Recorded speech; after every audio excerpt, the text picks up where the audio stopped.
Avis vascular centre మన దేశంలోనే the best varicose vein hospital. శ్రీమాత్రే నమః గురుగారు. శ్రీమాత్రే నమః. బీరువాకి ఇన్నున్నా అన్నున్నా ఎన్ని పైసలున్నా ఎంత బంగారం ఉన్నా అత్యంత ప్రాధాన్యత ఇస్తూ ఉంటాం. అయితే పర్ఫెక్ట్ ప్లేస్ వాస్తు ప్రకారం ఏది, డోర్ ఓపెన్ చేసేటప్పుడు ఏ వైపు ఓపెన్ చేసుకోవాలి? ఇప్పుడు అందరికీ చాలా శాతం డబుల్ డోర్స్వే ఉంటున్నాయి కదా గురుగారు. సో దానికోసం చాలా మంది ఏంటంటే బీరువాని ఏ ఇంట్లో చూసినా నైరుతి మూలలోనే పెడతారండి. బికాజ్ ఆఫ్ కారణం ఏమిటి అంటే నైరుతిలో బరువు ఉండాలి అనే భావనతో పెడుతూ ఉంటారు. అయితే శాస్త్రంలో నైరుతి గురించి ప్రామాణిక శ్లోకం ఏదైనా ఉందా దీనికి అంటే ఉంది. నైరుత్యతు శస్త్రగారు అన్నారు, అంటే నీ శస్త్రములు పెట్టుకోమన్నారంటే నీ పనిముట్లు. ఒక సాఫ్ట్వేర్ ఎంప్లాయీ తన ల్యాప్టాప్ని, డాక్టర్ గారు తన స్కోప్ని, ఒక రైతు తన నాగల్ని పెట్టుకోవాలి. అంటే ఏ వృత్తిలో ఉండేవాళ్ళు దానికి సంబంధించి పెట్టుకోమని చెప్పారు. నైరుత్యత శాస్త్రి గారు అంటే బరువులు పెట్టమని చెప్పారు, అలాంటివి పెట్టుకోమని చెప్పారు. బీరువా పెట్టుకోండి, కానీ అక్కడ డబ్బులు పెట్టాలని రూల్ ఏం లేదు.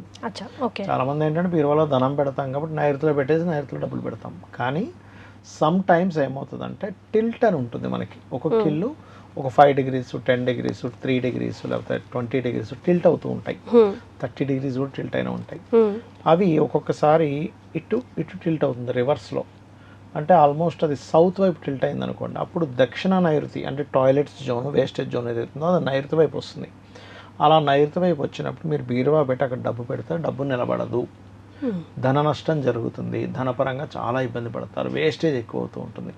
చాలా మంది ఇళ్లలో ధన నష్టము, బంగారం వెళ్ళిపోయిందండి అనడానికి, లేకపోతే ల్యాండ్స్ అమ్మేసుకున్నాం అనడానికి కారణం ఇదే. సో అందుకే శాస్త్రం ఎక్కడ చెప్పింది అంటే నైరుతి బెడ్రూమ్ ఉంటుంది కదా, నైరుతి బెడ్రూమ్లో వాయువ్యం మూల అంటే మొత్తం ఇంటికి వెస్ట్ అవుతుంది ఆల్మోస్ట్. అది నైరుతి బెడ్రూమ్లో వాయువ్యం మూల అంటే ఉదాహరణకి ఇది నైరుతి బెడ్రూమ్ అనుకోండి కాసేపు, ఇది ఈస్ట్ అంటే మనం ఒక నైరుతి బెడ్రూమ్లో ఉన్నాం అనుకుందాం. ఇప్పుడు ఇది ఒక బెడ్రూము, ఇది తూర్పు, ఇది వెనక పడమర అవుతుంది, ఇది దక్షిణం అవుతుంది, ఇది ఉత్తరం అవుతుంది. ఓకే, మన ఎడం చేతి వైపు ఉత్తరం, మన కుడి చేతి వైపు దక్షిణం అంటే సౌత్, ఇది నార్త్, ఈస్ట్, వెస్ట్. ఈ నార్త్కి వెస్ట్కి మధ్య భాగాన్ని నార్త్ వెస్ట్ అంటారు. అంటే నైరుతి బెడ్రూమ్లో మీరు నైరుతి బెడ్రూమ్లో ఇలా నిలబడ్డారు, తూర్పుని చూస్తూ ఉండగా ఈ మూలని పెట్టుకోమని చెప్పింది శాస్త్రం. నైరుతి బెడ్రూమ్లో వాయువ్య దిశ, దాన్ని గెయిన్స్ అండ్ ప్రాఫిట్ జోన్ అంటారు. అంటే మీకు ధనాన్ని అభివృద్ధి పరిచేటువంటి స్థానము, అన్ని లాభాలు ఇచ్చేటువంటి స్థానం. ఇప్పుడు ఒకసారి ఆలోచించండి, మీరు అన్ని లాభాలు ఇచ్చే స్థానంలో మీ డబ్బు పెడితే లాభదాయకంగా ఉంటుందా? ప్రాపర్టీ కానీ, బంగారం కానీ, ధనం కానీ, లేకపోతే వేస్టేజ్ జోన్, టాయిలెట్ జోన్ దగ్గర పెడితే లాభంగా ఉంటుంది. అంతే కదా. ఎందుకంటే మీరు చాలా స్పష్టంగా చాలా క్లియర్గా మీరు అభివృద్ధి చూస్తారు.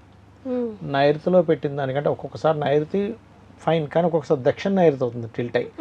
అలా దక్షిణ నైరుతిలో పెట్టిన దానికి, వాయువ్యం మూల పెట్టిన దానికి మీకు చాలా తేడా ఉంటుంది. అంటే నైరుతి బెడ్రూమ్లో వాయువ్యం మూల, మరి మొత్తం ఇంటికి వాయువ్యం మూల కాదు, మొత్తం ఇంటికి వాయువ్యంలో పెట్టకూడదు.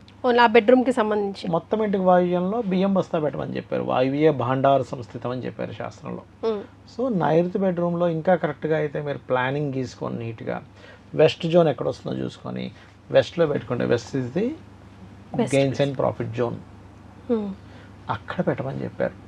అక్కడ మీరు బీరువాయే పెట్టాల్సిన రూల్ లేదు. ఇప్పుడు నైరుతిలో బీరువా పెట్టారు, అక్కడ ఓన్లీ బట్టలు పెట్టుకొని మీ ఇంట్లో కబోర్డ్స్ ఉంటాయి కదా వెస్ట్లో మీ, ఇప్పుడు ఇది నైరుతి బెడ్రూమ్ అని చెప్పాను, ఇది తూర్పు అంటే ఈస్ట్, వెస్ట్, సౌత్, నార్త్.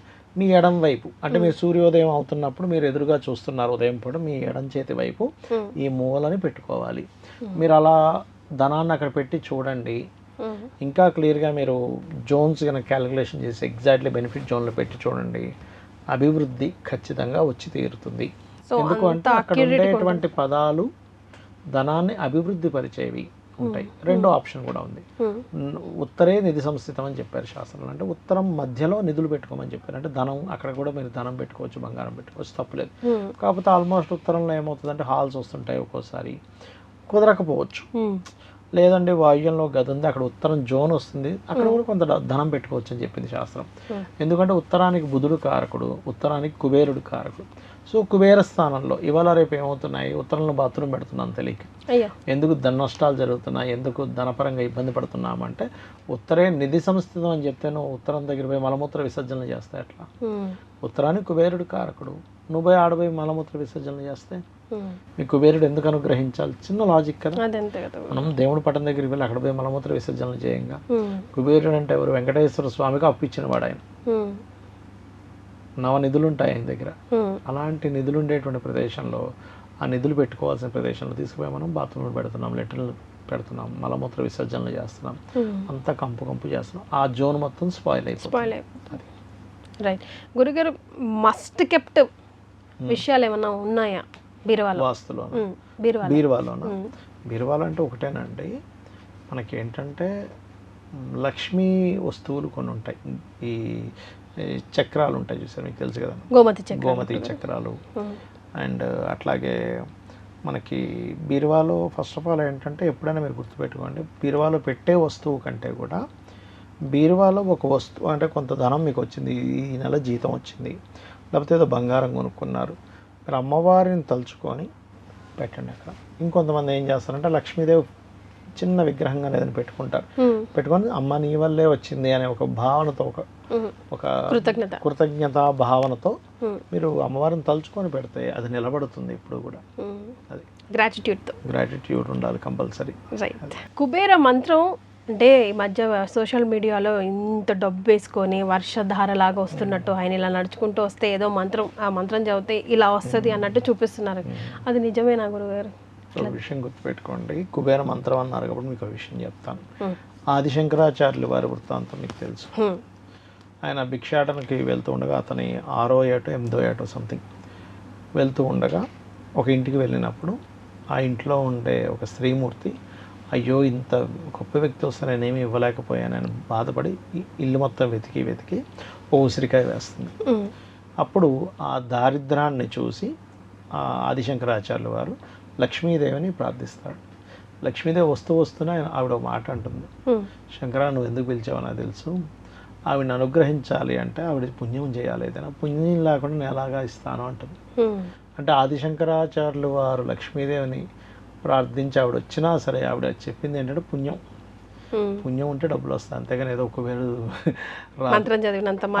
ఆదిశంకరాచార్యులు వారు ఏం చేస్తారంటే, అమ్మాయికో ఇది నాకు ఇచ్చింది ఈవిడ, దీనికి నువ్వు ఏమిస్తావు ఇవ్వు అన్నప్పుడు బంగారు ఉసిరికాయలు కురిపిస్తుంది.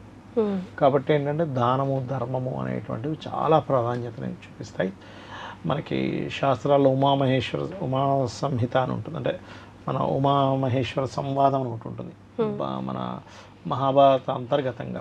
అందులో కూడా పార్వతీదేవి ఇలాగే అడుగుతుంది, ఏమిటి కొంతమందికి ఏమి ఎంత కష్టపడ్డా డబ్బులు రావు, కొంతమందికి ఉట్టిన ఈజీగా వస్తుంటాయి, ఎందుకు కొంతమందికి అన్నీ అనుభవించలేకపోతుంటారు, ఎందుకు కొంతమందికి ఏమీ లేకపోతే అన్నీ అనుభవిస్తుంటారంటే చెప్తాడు పరమేశ్వరుడు, పూర్వజన్మల్లో అన్నీ ఉండి కూడా ఎవరికి రూపాయి పెట్టలేదు, అందుకే వీడి దగ్గర అన్నీ ఉంటాయి కానీ ఇది అనుభవించడు.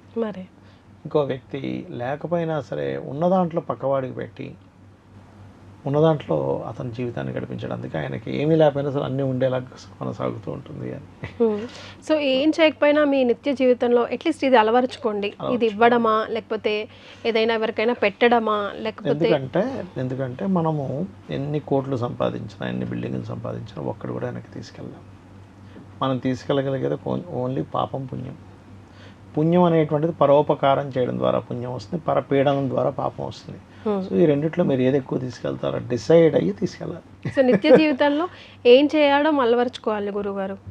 ఒకటి, ఇప్పుడు కొంతమంది మీరు ఇందాక కూడా అన్నారు, కొంతమంది ఎంత చేసినా స్టాగ్నెంట్ అక్కడే ఆగిపోతుంటారు, ఆ దరిద్రం నుంచి బయట పడలేకపోతారు ఎన్ని రకాల ప్రయత్నం చేసినా. అట్లాంటి వాళ్ళు ఇది చేసి చూడండి. అంటే దారిద్రాన్ని తొలగించేటువంటిది లలితా సహస్రనామాల్లో ఒక నామం ఉంది, ఓం కనకాంగద కేయూర కమనీయ భుజాన్వితాయే నమః. ఖచ్చితంగా దారిద్ర నాశనం జరుగుతూ ఉంటుంది. ఎందుకంటే అమ్మవారి యొక్క భుజములని కీర్తించేటువంటి మంత్రం అది. ఇదేంటి అమ్మవారి భుజాలను కీర్తిస్తే మనకెందుకు దారిద్రం పోవాలంటే, భుజాలు అనేది 3rd హౌస్. ఎవరికైనా 3rd హౌస్ కంప్లీట్గా పాడైపోతే మనకి దారిద్రం ఉంటుంది, అడుక్కునే అంత దారిద్రంలోకి వెళ్ళిపోతాడు. ఇదేమిటంటే అమ్మవారి యొక్క భుజాలని మనం అనుకుంటే మనకెందుకు క్లియర్ అవ్వాలి అంటే, దీనికి మనకి తులసీదాస్ గారి యొక్క వృత్తాంతం ఉంటుంది. తులసీదాస్ గారి వృత్తాంతంలో తులసీదాస్ గారు మంచి హనుమత్ భక్తులు, తర్వాత రామదర్శనం జరుగుతుంది ఆంజనేయ స్వామి వల్ల, ఆంజనేయ స్వామి దర్శనం కూడా. అంత గొప్ప వ్యక్తికి ఒక వ్యక్తి అదే ఊర్లో కొన్ని అంటే కొంత తపశ్శక్తి వల్ల కొన్ని సాధించుకుంటాడు. అతన్ని జనాలందరూ మెచ్చుకుంటూ ఉంటే ఎవరెవరు వస్తున్నారు ఎవరు వెళ్ళట్లేదని చూస్తూ అందరూ వస్తున్నారు కానీ తులసీదాస్ నా దగ్గర రావట్లేదని అనుకొని తులసీదాస్కి ఒక ప్రయోగం చేస్తాడు అతను. దానివల్ల అతనికి మొత్తం ఒళ్ళంతా మంటలు వచ్చేసి చేతులు మొత్తం ఇలా బాహువులు మొత్తం ఇలా కదలకుండా అన్నట్టు అయిపోతాయి. అప్పుడు ఆ తులసీదాస్ గారు హనుమత్ బాహుక్ అనే ఒక రచన ఉంటుంది. అది చేస్తే అతని యొక్క బాహువులు క్లియర్ అయిపోతాయి, నార్మల్ అయిపోతాడు. అంటే ఏంటి, ఈ విశ్వం అంటే ఏదో కాదు, పరమాత్మే. అదే పరమాత్మ రుద్ర రూపంలో ఉన్న రుద్రావతారమైన కూడా హనుమత్ రూపంలో ఉన్నారు, లేదా లలిత రూపంలో ఉన్నారు. మనం విశ్వానికి మూలమైనటువంటి ఒక పరమాత్మ యొక్క బాహువుల్ని ఆయన చేయగానే ఈయన బాహువులు క్లియర్ అయ్యాయి. అదేవిధంగా అమ్మవారి యొక్క ఈ కనకాంగద కేయూర కమనీయ భుజాన్విత, భుజాలకు ఉన్నటువంటి కనకాంగద కేయూరాలను మనం కనుక తలుచుకొని ఆ మంత్రం ఓం కనకాంగద కేయూర కమనీయ భుజాన్వితాయ నమః చేసుకుంటే ఖచ్చితంగా వాళ్ళ దారిద్ర్యం పోతుంది. ఎస్ రైట్ గురుగారు, థ్యాంక్ యూ సో మచ్. ధన్యవాదాలు. శ్రీమాత్రే నమః. And for more videos, Please subscribe to iDream channel. Subscribe to iDream Media. Please subscribe to iDream. Please subscribe to iDream. Please subscribe iDream. And please subscribe to iDream. For more videos, subscribe to iDream. please like, share and subscribe to the channel. Congratulations, iDream. Subscribe to iDream. Subscribe to iDream. So subscribe to iDream Media. iDream की iDream team अंदर की huge congratulations. Please subscribe iDream Media. Please subscribe to iDream. Subscribe iDream. Please subscribe to iDream. iDream అంటే నా కళల ఛానల్ను subscribe చేసుకున్న నోరు తిరుగుతలేదు, మీరైతే గంట గుర్తు కొట్టండి. For more such videos, please subscribe to iDream. Subscribe to iDream. Please subscribe to iDream. Please subscribe iDream Media. Please do subscribe to iDream. Please subscribe to iDream Media. For best entertainment and information, please subscribe iDream. And don't forget to subscribe to iDream.